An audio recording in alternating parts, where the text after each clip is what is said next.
সারা বাংলায় দুর্যোগ চলছে, মানুষের দুর্ভোগ চলছে। সামনে কালী পুজো, দুর্গা পুজো, ছট ফেস্টিভ্যাল আছে এবং জগদ্ধাত্রী পুজো আছে এবং চারিদিকে ডুবে আছে জলে। সেখানে ফিল্ড সার্ভের নাম করে 3টে অফিসে বসে 4জন অফিসার বিএলওদের ডেকে সম্পূর্ণভাবে থ্রেট করছেন সেন্ট্রাল ইলেকশন কমিশনকে বেশি বসিয়ে রেখে। এখানে যিনি সিইও স্টেট থেকে যিনি গেছেন, যিনি যার বিরুদ্ধে অনেক কিছু অভিযোগ আছে, নাম কোনোভাবে বাদ দেওয়া হয় বিজেপির কথায়।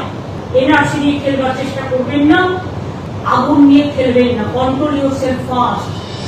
আগামী 2রা নভেম্বর থেকে রাজ্যে শুরু হতে পারে এসআইআর নিয়ে বৃহস্পতিবার কোলাঘাটে পূর্ব মেদিনীপুর, বাঁকুড়া এবং ঝাড়গ্রাম জেলার বিএলও, ইআরও, এইআরওদের সঙ্গে গুরুত্বপূর্ণ বৈঠকে এই ইঙ্গিত দিয়েছে কমিশন। আর তারপরেই নবান্নে সাংবাদিক বৈঠক থেকে কড়া বার্তা শোনালেন মুখ্যমন্ত্রী মমতা বন্দ্যোপাধ্যায়। আর এসআইআর শুরু করবার আগেই ওটা তো ফিল্ড সার্ভে নয়, ওটা হচ্ছে শো অফ, মানুষের কাছে যাওয়া নয়, কয়েকজন অফিসারকে ডেকে মিটিং করা, থ্রেট করা, স্টেট গভর্নমেন্ট থেকে ওটা বাদ দিয়ে। এক্ষেত্রে সাধারণ মানুষের নাগরিক অধিকার কারবার, অধিকার হরণ করবার, যখন মানুষ ফেস্টিভ্যাল ডুবে আছে, যখন চারিদিকে দুর্যোগ এবং দুর্ভোগ, 2 মাসের মধ্যে সম্পূর্ণভাবে কমপ্লিট ভোটার লিস্ট প্রথম থেকে শেষ পর্যন্ত ডকুমেন্ট দিয়ে ইচ অ্যান্ড এভরিবডি, প্রত্যেকটা মানুষ গিয়ে তার ডিটেলস দেবে। তারা তো নেই, অনেকে বেড়াতেও চলে গেছে, অনেকে তো জলে ডুবে গেছে, তাদের কাগজপত্র নষ্ট হয়ে গেছে, অনেকে তো পুজো পার্বণে ব্যস্ত আছে। রাজ্যের প্রশাসনিক আধিকারিকদের অভিযোগ, বৈঠকের নামে বিএলওদের ডেকে হুমকি দিচ্ছে কমিশন, তাই রাজ্যটা বাদ দিয়ে কয়েকজন অফিসারকে নিয়ে বৈঠক করা হচ্ছে। এরপরই তাৎপর্যপূর্ণভাবে রাজ্যের নির্বাচনী আধিকারিকদের বিরুদ্ধে বড় অভিযোগ এনেছেন রাজ্যের প্রশাসনিক প্রধান। মুখ্যমন্ত্রী বলেন, বাঁশের চেয়ে কঞ্চি বড়, রাজ্যের সিইওর বিরুদ্ধে অনেক অভিযোগ রয়েছে, সময় হলে বলা হবে। তিনি নিজে নানান দুর্নীতিতে অভিযুক্ত। ইলেকশন করলে আন্ডার ইলেকশন কমিশন থাকে, ইলেকশন যখন অ্যানাউন্স হয়, কিন্তু এখন ইলেকশন অ্যানাউন্স হয়নি। ইভেন একটা কথা আছে না, বাঁশের চেয়ে কঞ্চি বড়, সেন্ট্রাল ইলেকশন কমিশনকে বেশি বসিয়ে রেখে এখানে যিনি সিইও স্টেট থেকে যিনি গেছেন, যিনি যার বিরুদ্ধে অনেক কিছু অভিযোগ আছে, সেগুলো সময় হলে বলবো, এখন বলছি না। আশা করি তিনি বেড়ে খেলবেন না। মুখ্যমন্ত্রীর প্রশ্ন, এখনো তো ভোট ঘোষণাই হয়নি, তাহলে কিসের ভিত্তিতে এইভাবে জেলায় জেলায় বৈঠক করছে কমিশন? খানিক থেমে জবাবও দিয়েছেন নিজেই, দাবি করছেন এসআইআর এর নাম করে এনআরসি চালু করার চেষ্টা করা হচ্ছে। এসআইআর এর নামে ভোট কাটার চক্রান্ত চলছে, এগুলো তার প্রমাণ। আসাম গভর্নমেন্ট কি করে বাংলার সিটিজেনদের এনআরসি নোটিশ পাঠাতে পারেন? সুতরাং আমি মনে করি এটা এসআইআর নয়, এটা এনআরসি করার চক্রান্ত চলছে। ইতিমধ্যে কেন্দ্রীয় মন্ত্রী তথা বনগাঁর বিজেপি সাংসদ শান্তনু ঠাকুর হুমকির সুরে বলছেন, 1.5 কোটি রোহিঙ্গার নাম বাদ যাবে। মুখ্যমন্ত্রীর অভিযোগ, এসআইআর এর নামে ভোট কাটার চক্রান্ত চলছে। অসম সরকার কিভাবে বাংলার নাগরিকদের নোটিশ পাঠাতে পারেন সেই প্রশ্ন তোলেন তিনি। গোটা ঘটনায় সামগ্রিকভাবে কমিশনের নিরপেক্ষতা নিয়েও প্রশ্ন তুলেছেন মুখ্যমন্ত্রী। এসআইআর এর কাজ শুরু হওয়ার আগে বিজেপির একজন কেন্দ্রীয় মন্ত্রী তিনি কি করে বলেন যে 1.5 কোটি ভোটারকে বাদ দিতে হবে ইমিডিয়েট? তার মানে কি পার্টি অফিস বসে পরিকল্পনা তৈরি করছে আর ইলেকশন কমিশন থেকে স্ট্যাম্প মারবে? ইলেকশন কমিশনের কাছ থেকে আমরা ইম্পার্শিয়ালিটি প্রেফার করি। আসামেও আপনারা দেখছেন এনআরসির নাম করে কত লক্ষ হিন্দু ভোটারের নাম বাদ দেওয়া হয়েছিল, রাজবংশীর নাম বাদ দেওয়া হয়েছিল, নেপালের নাম বাদ দেওয়া হয়েছিল।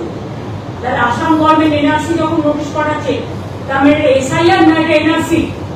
যারা বিজেপির কথায় আজকে শুধুমাত্র রাজনীতি করছে, গৌরীকরণ করছে, শিক্ষা থেকে শুরু করে সংস্কৃতি থেকে শুরু করে।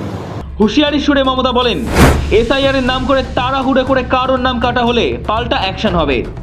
নাগরিকের নাম কোনোভাবে বাদ দেওয়া হয় বিজেপির কথায়, কোন সম্প্রদায়কে যদি তার অধিকার হরণ করে নেওয়ার চেষ্টা করা হয়, সে রাজবংশী হোক, সে মতুয়া হোক, সে পাঞ্জাবি ভাই বোনেরা হোক, সে নেপালি ভাই বোনেরা হোক, সে গোর্খা ভাই বোনেরা হোক, সে বাংলার ভাই বোনেরা হোক, সে সংখ্যালঘু ভাই বোনেরা হোক, সে হিন্দু ভাই বোনেরা হোক, আজকে বিজেপিকেও আমি আবেদন করব, আগুন নিয়ে খেলবেন না, কন্ট্রোল ইয়োরসেলফ ফার্স্ট।